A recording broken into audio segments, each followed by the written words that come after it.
Assalamualaikum warahmatullahi wabarakatuh. Halo guys, selamat datang di channel Science Maestro. Belajar sains asik ala master. Sebelum lanjut, pastikan kalian sudah klik tombol subscribe dan nyalakan lonceng notifikasinya agar kalian bisa selalu update video dari saya.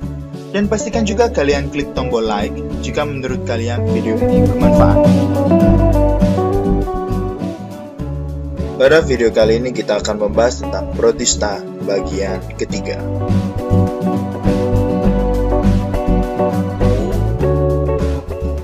Protista mirip hewan atau protozoa.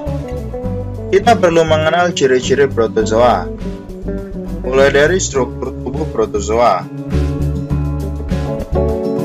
Protozoa memiliki ukuran tubuh sekitar 100 hingga 300 mikron, sehingga bersifat mikroskopis.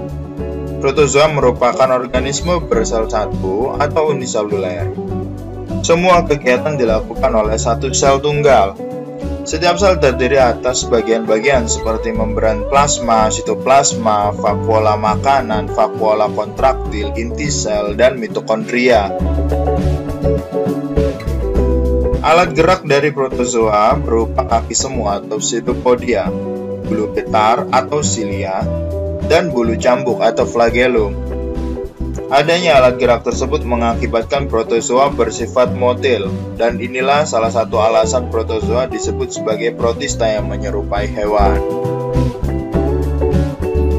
Selanjutnya, reproduksi. Sebagian besar protozoa melakukan reproduksi aseksual dengan cara pembelahan biner.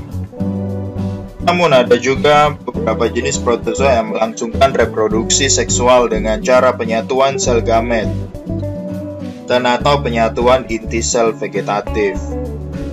Perkembangbiakan seksual dengan penyatuan inti vegetatif disebut konjugasi. Dalam siklus hidupnya, protozoa akan membentuk kista jika kondisi lingkungannya tidak menguntungkan. Jika kondisi lingkungannya sudah membaik, kista akan pecah dan protozoa keluar untuk memulai hidupnya kembali. Habitat dan cara hidupnya. Protozoa dapat hidup soliter dan berkoloni pada berbagai jenis habitat. Sebagian besar protozoa hidup bebas di perairan. Beberapa jenis lainnya ada yang hidup di tanah.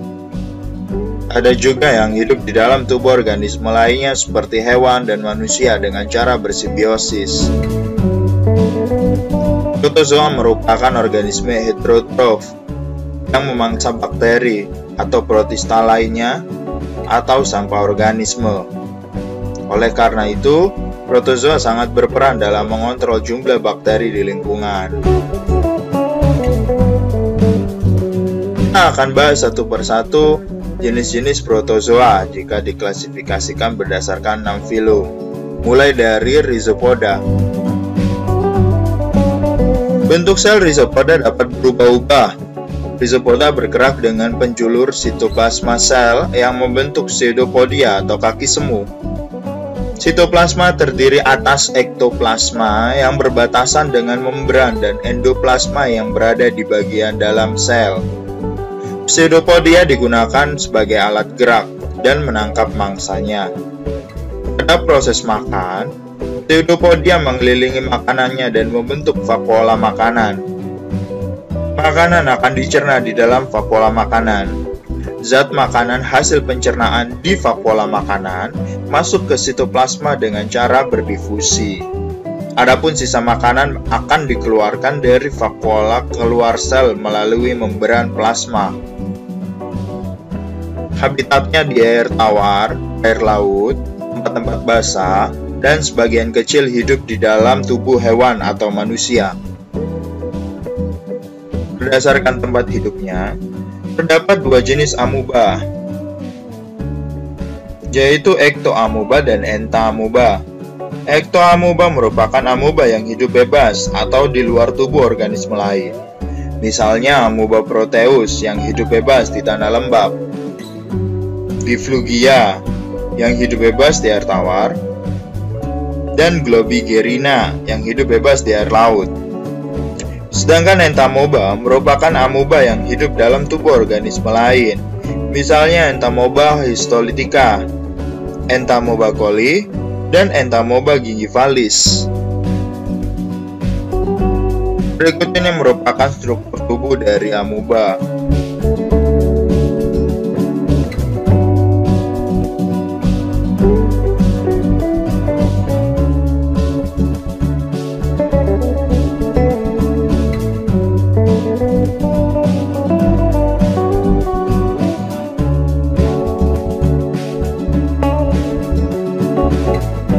Sedangkan berikut ini merupakan reproduksi aseksual dengan cara pembelahan biner.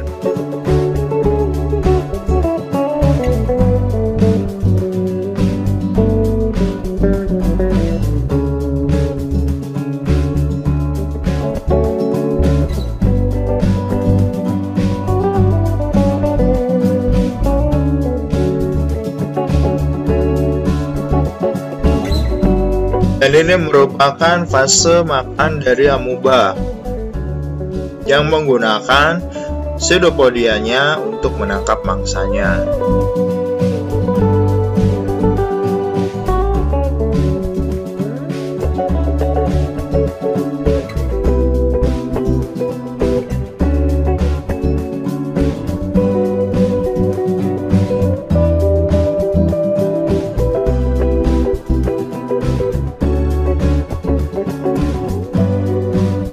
Actinopoda. Actinopoda memiliki alat gerak berupa aksopodia, yaitu pseudopodia yang ramping dan menyebar. Contoh organisme actinopoda berdasarkan habitatnya ada heliozoa yang hidup di air tawar dan radiolaria yang hidup di air laut.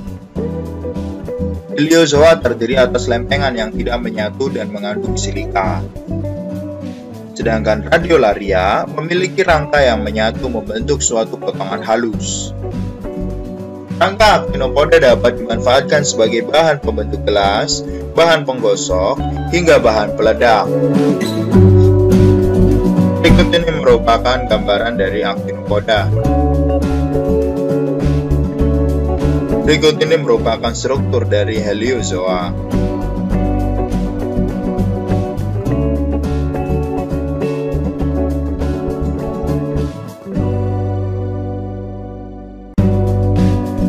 Dan berikut ini merupakan struktur dari radiolaria.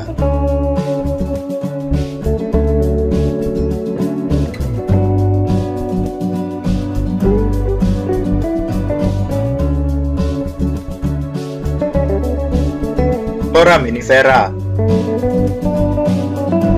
Semua anggota foraminifera hidup di laut. Foraminifera memiliki cangkang berpori yang tersusun dari silika dan zat kapur atau kalsium karbonat. Pseudopodianya keluar memanjang dari pori tersebut. Cangkang foraminifera dapat digunakan untuk menunjukkan sumber minyak. Selain itu, foraminifera juga dapat digunakan untuk menentukan umur relatif lapisan-lapisan batuan sedimen laut. Hal ini dikarenakan cangkang foraminifera ditemukan di semua lapisan batuan. Cangkang foraminifera yang telah mati akan mengendap di dasar laut, dan dalam waktu yang lama akan hancur menjadi tanah Globigerina. Di antara foraminifera yang terkenal adalah Polistomela dan Globigerina. Berikut ini merupakan contoh dari foraminifera. Ada Polistomela dan Globigerina. Berikut ini merupakan macam-macam bentuk dari foraminifera, mulai dari uniserial, biserial, triserial, planispiral involute, dan trochospiral.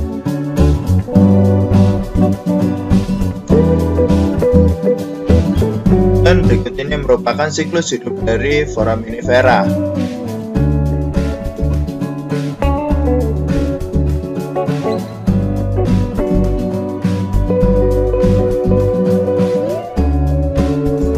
Zooflagellata atau biasa disebut Zoomastigophora.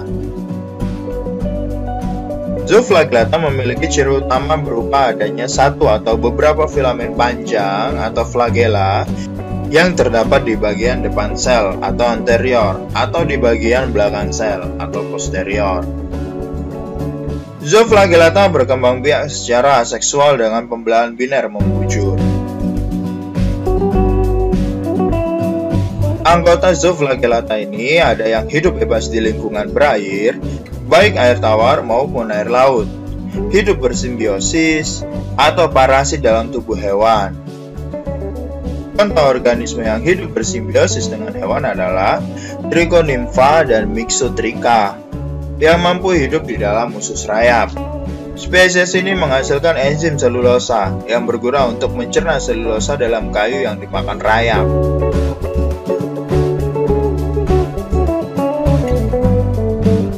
Contoh organisme lain yang bersifat parasit. Yang pertama, Trypanosoma gambiens atau Trypanosoma rhodesiensis, mampu mengakibatkan penyakit tidur pada manusia melalui lalat sese. Trypanosoma evansi mampu menyebabkan penyakit sura pada hewan ternak dengan perantara lalat tabanus. Trypanosoma cruzi yang hidup di dalam darah manusia dan mengakibatkan anemia. Leishmania donovadi yang mampu menyebabkan penyakit kala azar. Leishmania tropica yang mampu menyebabkan penyakit kulit. Dan Trichomonas vaginalis yang mampu menyebabkan peradangan pada vagina. Berikut ini merupakan struktur tubuh dari Trichonympha.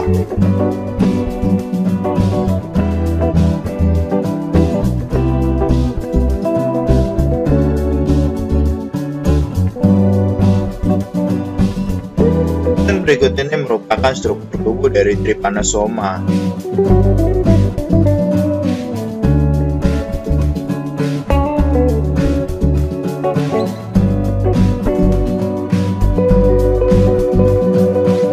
Sedangkan yang ini merupakan struktur tubuh dari Trichomonas vaginalis.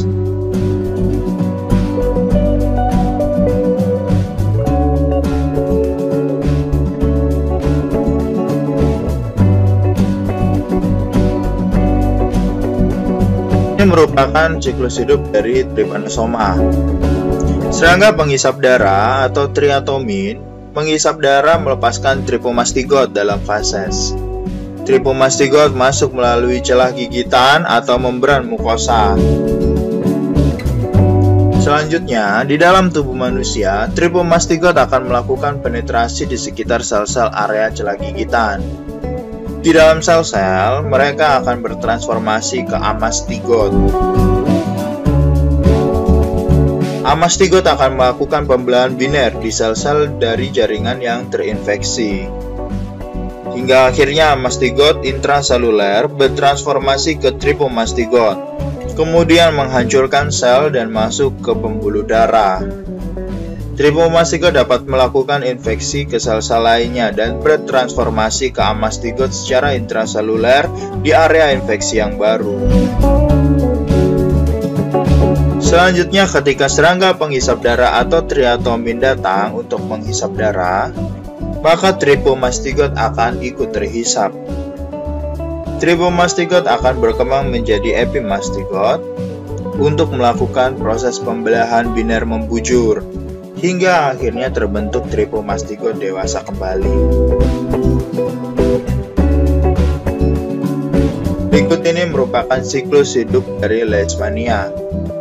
Serangga penghisap darah atau sandfly menghisap darah manusia dan menginjeksikan promastigot ke dalam kulit.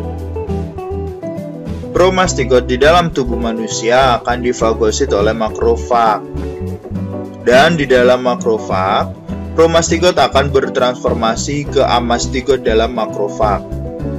Amastigot melakukan pembelahan biner dalam sel-sel makrofag, termasuk makrofag itu sendiri.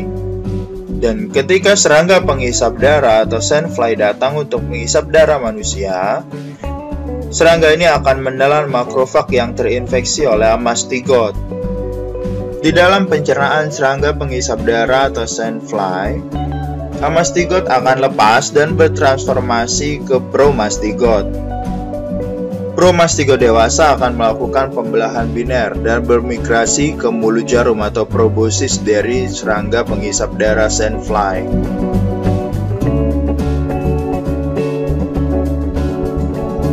Ciliata atau Ciliovora. Salah satu ciri utama kelompok Ciliata yaitu bergerak menggunakan rambut gitar atau cilia. Cilia terdapat di seluruh permukaan sel atau hanya pada bagian tertentu saja. Selain untuk bergerak, cilia juga berfungsi untuk memasukkan makanan ke dalam sitostoma atau mulut sel. Makanan yang telah berada di sitostoma akan masuk ke sitofaring atau kerongkongan sel. Selanjutnya, ujung sitofaring akan membentuk vakuola makanan. Di vakuola makanan inilah terjadi pencernaan makanan, dan hasilnya akan berdifusi ke sitoplasma. Di dalam sel Ciliata terdapat dua inti, yaitu makronukleus untuk pertumbuhan dan perkembangan, sedangkan mikronukleus untuk reproduksi konjugasi.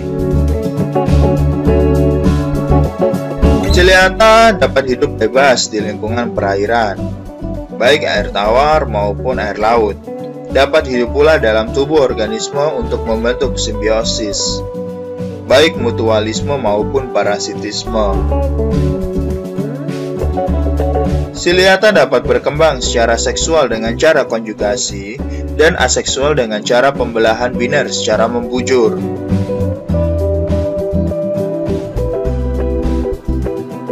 Contoh dari anggota Ciliata adalah Vorticella.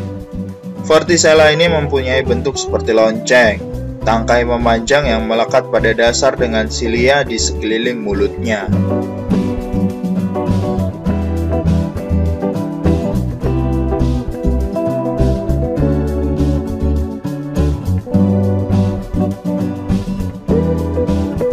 Didinium. Didinium ini hidup di perairan dan menjadi predator dari Paramecium.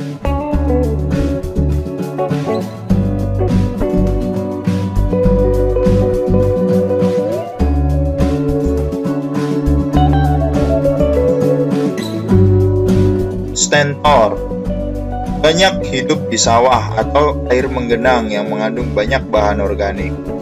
Organisme ini berbentuk seperti trompet dengan bagian mulut dikelilingi silia dan bagian tangkainya melekat pada dasar.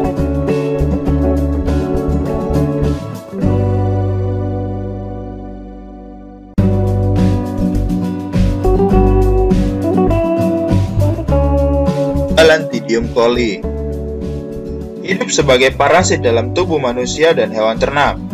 Hidup dalam usus besar dan dapat mengakibatkan diare.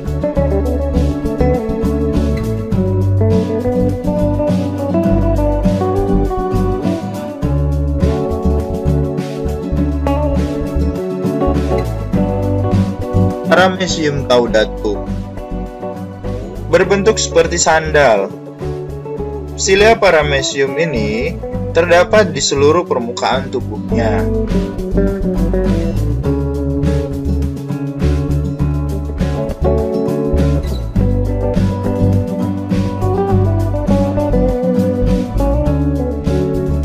Sporozoa atau Apicomplexa.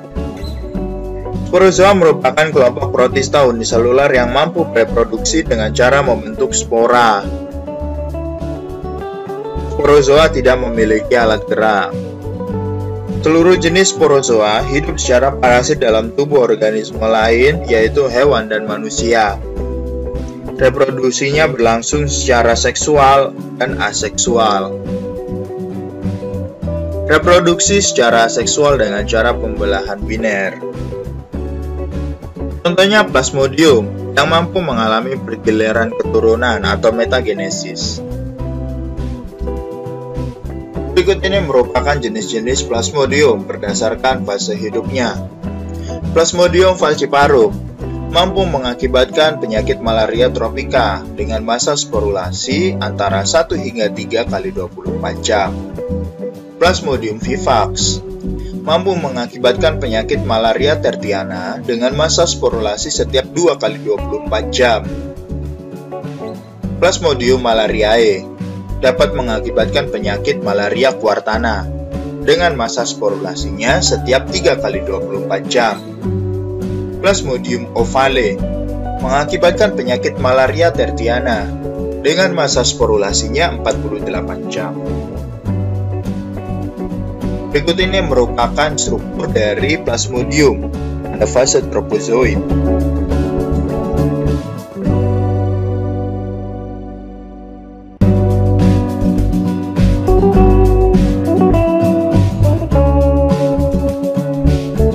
Sedangkan berikut ini merupakan Plasmodium dalam fase sporozoid.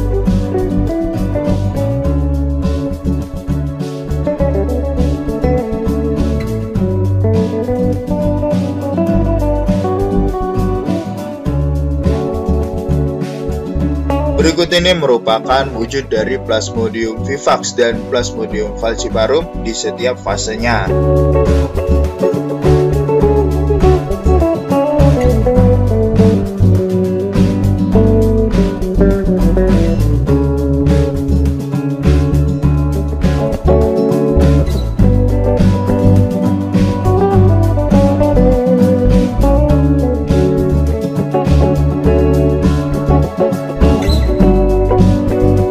Sedangkan berikut ini merupakan Plasmodium malariae dan Plasmodium ovale di setiap fase hidupnya.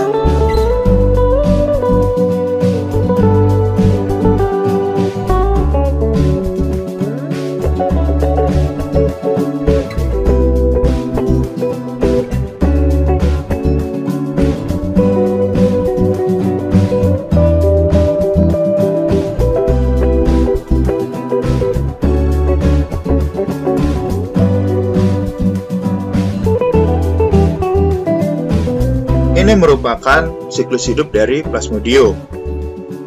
Plasmodium memiliki beberapa siklus hidup, yaitu siklus sporogonik, siklus eksoeritrositik, dan siklus eritrositik. Kita akan bahas dari siklus sporogonik. Ketika nyamuk menghisap darah manusia, nyamuk juga menghisap Plasmodium fase gametosit. Plasmodium fase gametosit ini ada gametosit jantan dan gametosit betina yang masing-masing akan mengeluarkan sel gametnya. Makrogametosit akan mengeluarkan makrogamet, sedangkan mikrogametosit akan mengeluarkan mikrogamet. Makrogamet dan mikrogamet akan bertemu dan melakukan fertilisasi membentuk zigot.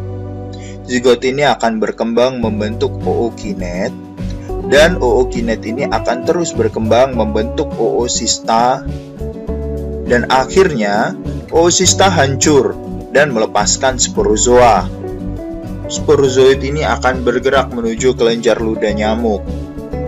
Dan ketika nyamuk menghisap darah manusia, nyamuk juga akan turut menginjeksikan sporozoid ke dalam tubuh manusia.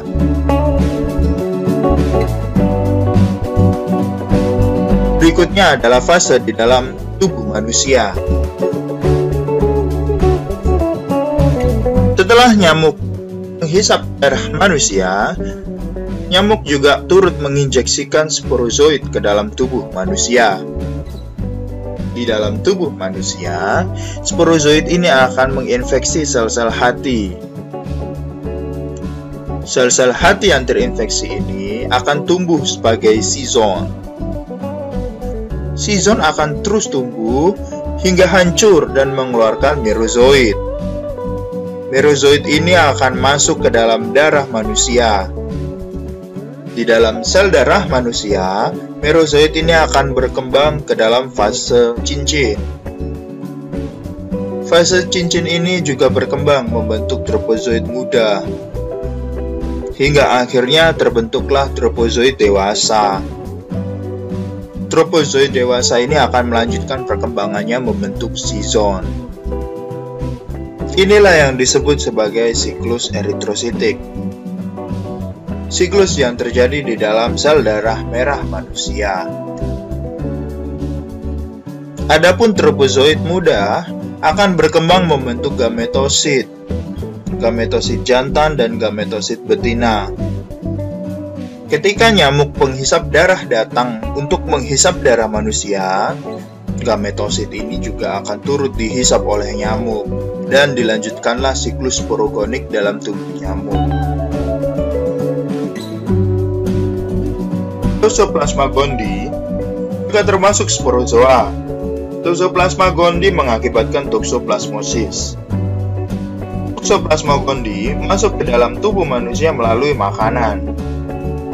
Infeksi toxoplasma terutama membahayakan ibu yang sedang hamil. Bayi yang dikandung ibu yang terinfeksi toxoplasma bisa meninggal sebelum lahir atau dilahirkan dalam keadaan cacat. Berikut ini merupakan struktur tubuh dari Toxoplasma gondii.